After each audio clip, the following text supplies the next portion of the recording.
Hey guys, I will show you how to fix this problem on Windows system. This solution is applicable for Windows 10 as well as Windows 11.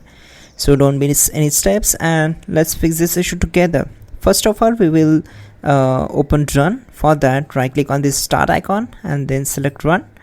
Once we are here, we need to type in temp and hit enter. So you will get the multiple files and folders in the temp folder, so we need to select them all and right click on it and select delete. Yes, we have to delete all these files and folders together. Then close this window, again open run. You can also press Windows key plus R key together to open run. Then this time type in %temp% and click on OK. Again select all these files and simply delete them all. That's it.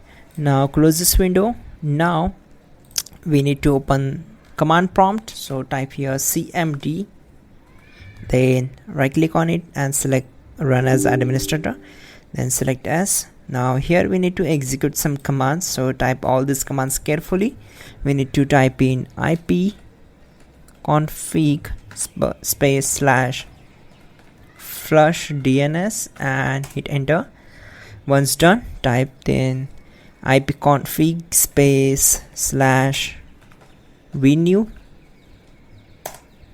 and then in the last we need to execute the command netsh winsock reset and hit enter.